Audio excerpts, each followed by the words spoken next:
श्री कृष्ण गोविंद हरे मुरारी, हे नाथ नारायण वासुदेवा।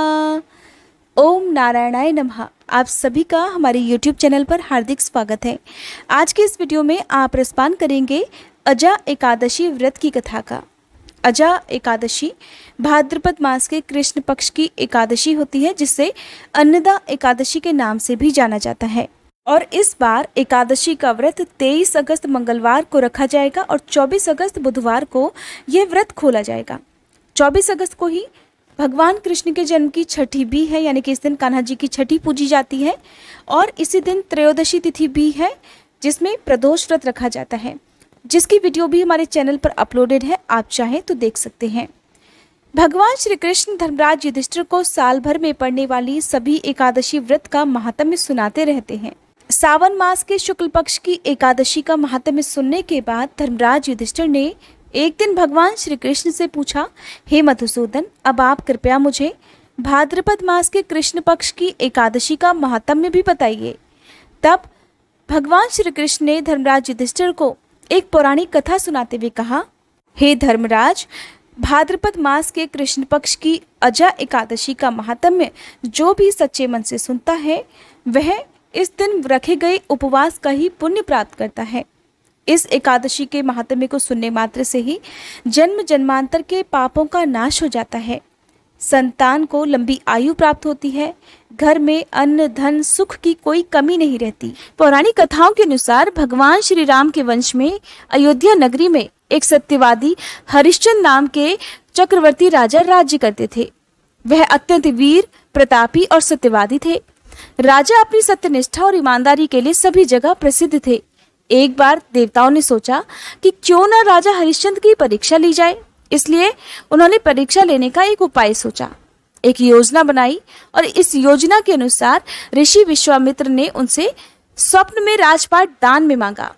क्योंकि राजा हरिश्चंद्र चक्रवर्ती राजा थे, पूरी पृथ्वी पर राज्य करते थे, तो जब अगले दिन उनके महल में राजा विश्वामित्र आए और स्वप्न में किए गए दान को उन्होंने मांगा, तो स्वप्न में किए गए दान की भी महत्ता को समझते हुए और अपने सत्यव्रत का पालन करते हुए राजा ने अपना पूरा राज्य ऋषि विश्वामित्र को दान में दे दिया। कहते हैं कि कोई भी दान बिना दक्षिणा के अधूरा माना जाता है। अपना सारा राजपाट जब राजा हरिश्चंद्र ऋषि विश्वामित्र को देखकर अयोध्या से चलने लगे, तब ऋषि विश्वामित्र ने कहा, राजन, जब तप दान आदि बिना दक्षिणा दिए सफल नहीं होते, तुमने इतना बड़ा दान दिया है तो उसकी दक्षिणा में 1000 सोने की मोहरें और दो। राजा हरिश्चंद्र के पास अब धन कहाँ था? उन्होंने तो अपना राज्यपाट सब कुछ दान में दे दिया था। तब ऋषि से दक्षिणा देने के लिए उन्होंने 1 महीने का समय लिया और वे काशी नगरी में आ गए। काशी नगरी में इसलिए आए क्योंकि उन्हें पता था कि काशी नगरी है तो पृथ्वी का हिस्सा, लेकिन कहा जाता है कि काशी नगरी भगवान शंकर के त्रिशूल पर टिकी हुई है, जिस कारण वह पृथ्वी का हिस्सा होने पर भी सबसे अलग मानी जाती है। तो उन्होंने पवित्र काशी में आकर सबसे पहले तो अपनी पत्नी रानी शैव्या को एक ब्राह्मण के हाथों बेच दिया। राजकुमार रोहिताश्व उस समय बहुत छोटा था। प्रार्थना करने पर ब्राह्मण ने उस बालक को भी अपनी माता के साथ रहने की आज्ञा दे दी और उधर स्वयं अपने आप को राजा हरिश्चंद्र ने एक चांडाल के हाथों बेच दिया। इस प्रकार ऋषि विश्वामित्र को 1000 मोहरें उन्होंने दक्षिणा में और दे दी। महारानी शैव्या अब ब्राह्मण के घर में दासी का काम करने लगी। जब दासी का काम करने लगी तो उधर चांडाल के सेवक होकर राजा हरिश्चंद्र भी एक शमशान में चौकीदारी करने लगे। वहां जो भी मुर्दे जलाने के लिए लाए जाते, उनसे कर वसूल कर तभी उन्हें जलाने का काम चंडाल ने उन्हें सौंप रखा था। एक दिन शमशान भूमि की तरफ गौतम ऋषि आए और राजा ने ऋषि को देखा तो प्रणाम किया। उस समय राजा हरिश्चंद्र की दयनीय स्थिति को देखकर ऋषि गौतम ने उनसे कहा कि हे राजन, पूर्व जन्म के पाप के कारण ही आज आपकी ये दशा हुई है। अगर तुम भाद्रपद मास के कृष्ण पक्ष की अजा एकादशी का व्रत रखो और व्रत की कथा पढ़ो या सुनो, तो इस हालत से तुम्हारा उद्धार भी हो जाएगा, तुम्हारे पापों का नाश भी हो जाएगा। तब राजा ने ऋषि की बात मानकर आने वाली अजा एकादशी का व्रत रखा। एक दिन राजकुमार रोहिताश्व ब्राह्मण की पूजा के लिए फूल चुन रहा था कि उसे अचानक बगीचे में एक जहरीले सांप ने डस लिया। सांप का विष तुरंत ही उस बालक के शरीर में फैल गया और देखते ही देखते रोहिताशु मरकर भूमि पर गिर पड़ा। उसकी माँ महारानी शैव्या को न वहां पर कोई धीरज बंधाने वाला था, न ही उसके पुत्र की मृतदेह को शमशान में पहुंचाने वाला कोई था। तो रानी अपने पुत्र की मृतदेह को अपने हाथों में उठाकर अकेली रात के सुनसान अंधेरे में शमशान जा पहुंची, जहां जैसे ही वह अपने पुत्र की देह को जलाने लगी कि राजा हरिश्चंद्र वहां आ गए और शमशान का कर मांगने लगे, जैसा कि नियमों के अनुसार उन्हें करना था। कर्तव्य का पालन भी वे कर रहे थे, विवश थे। बेचारी रानी के पास तो अपने पुत्र की देह को ढकने के लिए कफन तक नहीं था। रात के अंधेरे में रानी ने राजा के स्वर को पहचान लिया और गिड़गिड़ा कर कहने लगी, राजन, आपका ही पुत्र है जो इस समय मरा हुआ मेरे हाथों में है। मेरे पास कर देने के लिए कुछ भी नहीं है और आप मुझसे कर वसूल रहे हैं। राजा हरिश्चंद्र को दुख तो बहुत हुआ, किंतु क्या करते, उन्हें अपने कर्तव्य का पालन जो करना था। उन्होंने चांडाल को वचन जो दे रखा था, जिसे अपनी आखिरी सांस तक उन्हें निभाना था। पत्नी की हालत और पुत्र को इस हाल में देखकर राजा हरिश्चंद्र को दुख तो बहुत हुआ, फिर भी उन्होंने किसी प्रकार अपनी रानी से कहा, हे रानी, मैं यहाँ चांडाल का सेवक हूँ और मेरे स्वामी ने मुझसे कह रखा है कि बिना कर दिए कोई भी यहाँ मुर्दा ना जलाए, और मैं इस समय अपने धर्म का पालन कर रहा हूँ। मैं अपने धर्म को नहीं छोड़ सकता। तुम मुझे कुछ न कुछ देकर ही अपने पुत्र की देह जला सकती हो। सुनते ही रानी फूट फूट कर रोने लगी और बोली, महाराज, मेरे पास एकमात्र यही साड़ी है जिसे मैं पहने हुए हूँ, आप इसी में से आधा ले लीजिए।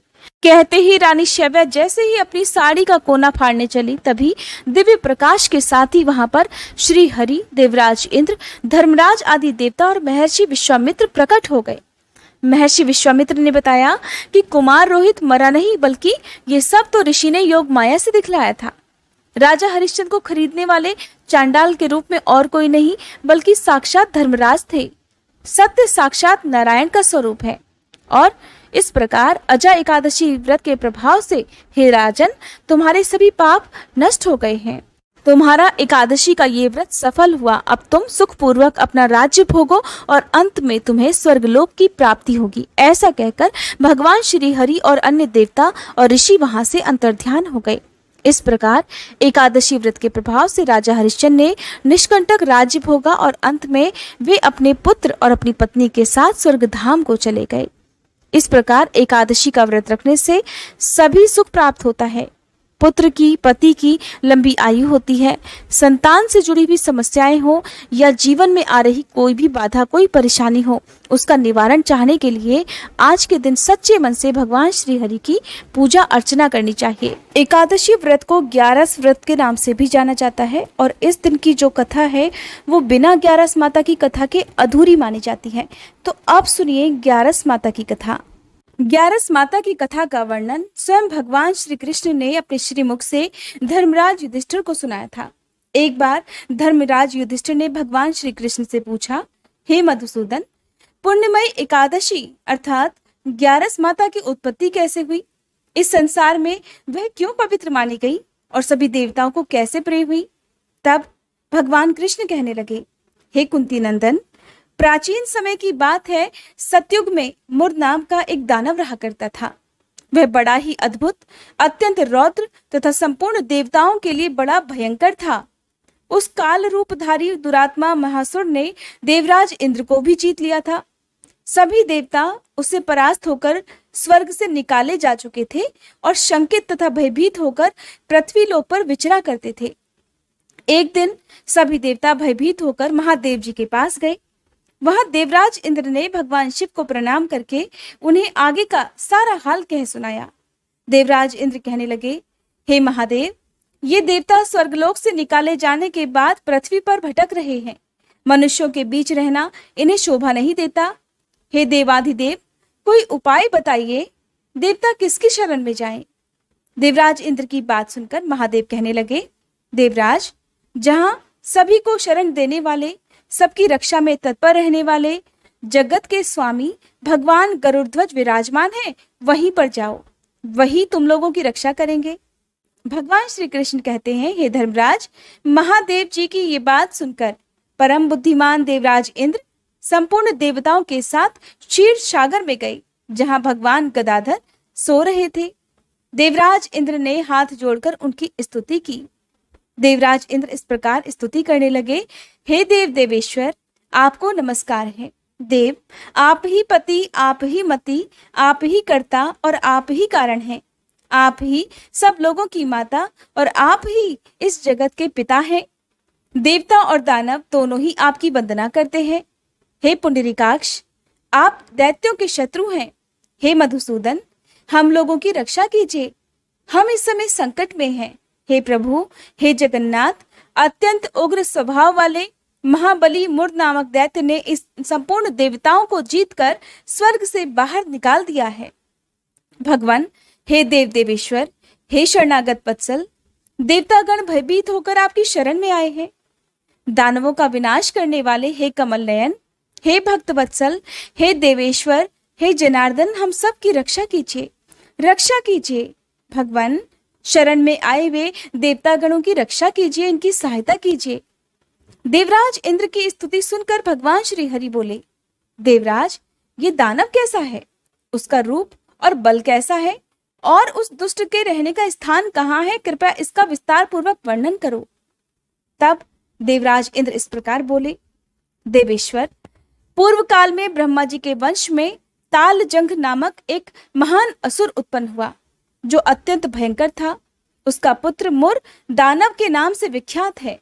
वह भी अत्यंत उत्कट, महापराक्रमी और देवताओं के लिए अति भयंकर है। चंद्रावती नाम से प्रसिद्ध एक नगरी है, उसी में स्थान बनाकर वह निवास करता है। उस दैत्य ने समस्त देवताओं को परास्त करके उन्हें स्वर्गलोक से बाहर कर दिया है। उसने एक दूसरे ही इंद्र को स्वर्ग के सिंहासन पर बिठाया है। अग्नि, चंद्रमा, सूर्य, वायु तथा वरुण भी उसने दूसरे ही बनाए हैं। हे जनार्दन, मैं सत्य कह रहा हूं, उसने सब कोई दूसरे ही कर लिए हैं। सभी दूसरे देवताओं का निर्माण कर लिया है और देवताओं को तो उसने उनके प्रत्येक स्थान से भी वंचित कर दिया है। देवराज इंद्र की व्यथा सुनकर भगवान जनार्दन को बड़ा क्रोध आया। उन्होंने देवताओं को साथ लेकर चंद्रावती नगरी में प्रवेश किया। भगवान गदाधर ने देखा कि दैत्यराज बारंबार गरज रहा है और उससे परास्त होकर संपूर्ण देवता दसों दिशाओं में भाग रहे हैं। अब वह दानव भगवान विष्णु को देखकर बोला, उन्हें ललकारता हुआ इस प्रकार कहने लगा, दुष्ट, खड़ा रहे, खड़ा रहे। उसकी ये ललकार सुनकर भगवान के नेत्र क्रोध से लाल हो गए। वे बोले, अरे दुराचारी दानव, मेरी उन भुजाओं को देख। ऐसा कहकर श्री विष्णु ने अपने दिव्य बाणों से सामने आए हुए दुष्ट दानवों को मारना प्रारंभ कर दिया। दानव भय से विवल हो उठे। हे पांडुनंदन धर्मराज युधिष्ठिर, फिर भगवान विष्णु ने दैत्य सेना पर चक्र का प्रहार किया। उससे छिन्न भिन्न होकर सैकड़ों योद्धा मृत्यु के काल में समा गए। इसके बाद भगवान मधुसूदन बद्रिकाश्रम को चले गए। वहां सिंहावती नाम की गुफा थी, जो कि 12 योजन लंबी थी। हे पांडुनंदन, उस गुफा में केवल एक ही दरवाजा था। भगवान श्रीहरि उसी में विश्राम करने के लिए सो गए। वह दानव मुर भगवान को मारने के लिए उनके पीछे पीछे तो लगा हुआ ही था, अतः उसने भी उसी गुफा में प्रवेश कर लिया। वहां भगवान को सोता देखकर उसे बड़ा हर्ष हुआ। उसने सोचा, ये दानवों को भय देने वाला देवता है, अतः निस्संदेह आज मैं इसको मार डालूंगा। हे युधिष्ठिर, दानव के इस प्रकार विचार करते ही भगवान विष्णु के शरीर से एक सुंदर दिव्य कन्या प्रकट हुई, जो बड़ी ही रूपवती, सौभाग्यशालिनी तथा दिव्य अस्त्र शस्त्रों से सुसज्जित थी। वह भगवान के तेज के अंश से उत्पन्न हुई थी। उसका बल और पराक्रम महान था। हे युधिष्ठिर, दानवराज मुर ने उस कन्या को देखा। कन्या ने युद्ध का विचार करके दानव के साथ युद्ध के लिए याचना की और तब दोनों के बीच भयानक युद्ध छिड़ गया। कन्या सभी प्रकार की युद्ध कला में निपुण थी। वह मुर नामक महान असुर उसके हुंकार मात्र से ही राख का ढेर हो गया। दानव के मारे जाते ही भगवान श्री हरि निद्रा त्याग कर उठे। उन्होंने दानव को इस प्रकार धरती पर निष्प्राण देखा तो कन्या से पूछा, मेरा यह शत्रु अत्यंत उग्र और भयंकर था, इसका वध किसने कर डाला? कन्या कहने लगी, हे स्वामिन, आपके ही प्रसाद से मैंने इस महादैत्य का वध किया है। श्री भगवान ने कहा, कल्याणी, तुम्हारे इस कर्म से तो तीनों लोकों के मुनि और देवतागण आनंदित हुए हैं। अतः तुम्हारे मन में जैसी इच्छा हो उसके अनुसार मुझसे कोई वर मांग लो। देव दुर्लभ होने पर भी वह वर मैं तुम्हें दूंगा और इसमें तनिक भी संदेह नहीं। तब उस कन्या ने, जो कि साक्षात एकादशी ही थी, विनम्रता पूर्वक कहा, हे प्रभु, यदि आप प्रसन्न हैं तो मैं आपकी कृपा से सभी तीर्थों में प्रधान, समस्त विघ्नों का नाश करने वाली तथा सभी प्रकार की सिद्धि देने वाली देवी हो जाऊं। हे जनार्दन, जो लोग आप में भक्ति रखते हुए मेरे दिन को उपवास करेंगे उन्हें सब प्रकार की सिद्धि प्राप्त हो जाए। हे महादेव, जो लोग उपवास, नक्त भोजन अथवा एक भुक्त करके मेरे व्रत का पालन करें उन्हें आप धन, धर्म और मोक्ष प्रदान कीजिए। श्री विष्णु कहने लगे, हे कल्याणी, तुम जो कुछ कहती हो वह सब पूर्ण होगा, वह सब सत्य होगा। भगवान श्री कृष्ण कहते हैं, हे धर्मराज, ऐसा वर पाकर महाव्रता एकादशी बहुत प्रसन्न हुई। दोनों पक्षों की एकादशी समान रूप से कल्याण करने वाली है। इसमें कभी भी शुक्ल और कृष्ण पक्ष की एकादशी का भेद कभी नहीं करना चाहिए। यदि उदय काल में थोड़ी सी एकादशी, मध्य में पूरी द्वादशी और अंत में किंचित त्रयोदशी हो तो वह त्रिस्पर्शा एकादशी कहलाती है। वह भगवान को बहुत ही प्रिय है। यदि एक त्रिस्पर्शा एकादशी को उपवास कर लिया जाए तो 1000 एकादशी व्रतों का फल प्राप्त हो जाता है और इसी प्रकार द्वादशी में पारण करने पर 1000 गुना फल माना गया है। अष्टमी, एकादशी, षष्ठी, तृतीय और चतुर्दशी ये यदि पूर्व तिथि से विद्ध हो तो उनमें व्रत नहीं करना चाहिए। परवर्तिनी तिथि से युक्त होने पर ही इनमें उपवास का विधान है। पहले दिन में और रात में भी एकादशी हो तो दूसरे दिन केवल प्रातःकाल एकदंड एकादशी रहे तो पहली तिथि का परित्याग करके दूसरे दिन की द्वादशी तिथि एकादशी का ही उपवास करना चाहिए। ये विधि मैंने दोनों पक्षों की एकादशी के लिए बताई है। इस प्रकार जो भी भक्त एकादशी को उपवास करके 11 माता की इस कथा को श्रवण करते हैं या पठन करते हैं वह वैकुंठ धाम में जाते हैं, जहाँ साक्षात भगवान गरुड़ध्वज विराजमान रहते हैं। जो मनुष्य हर समय एकादशी के महात्म्य का पाठ करता है उसे 1000 गोदान के पुण्य का फल प्राप्त होता है। जो दिन या रात में भक्ति पूर्वक इस महात्म्य का श्रवण करते हैं ऐसे मनुष्य निसंदेह ब्रह्म हत्या आदि महापापों से भी मुक्त हो जाते हैं। एकादशी के समान पाप नाशक व्रत दूसरा कोई नहीं है। इस प्रकार धर्मराज युधिष्ठिर को 11 माता की कथा सुनाकर भगवान श्री कृष्ण मौन हो गए। ये थी आज की वीडियो। अगर ये कथाएं आपको पसंद आई हो तो प्लीज़ वीडियो को लाइक जरूर कीजिएगा। आजकल आप हमारे चैनल पर हर दिन शिव महापुराण कथा के साथ साथ भागवत कथा का रसपान भी कर सकते हैं। अगर आपने इन कथाओं को नहीं सुना है तो प्लीज़ एक बार जरूर सुनिएगा। व्रत पारण, साथ ही कान्हा जी के जन्म की छठी हो या एकादशी व्रत की पूजा विधि हो, ये सारी वीडियोस हमारे चैनल पर अपलोडेड है। हो सके तो इन वीडियोस को भी आप एक बार जरूर देखिएगा।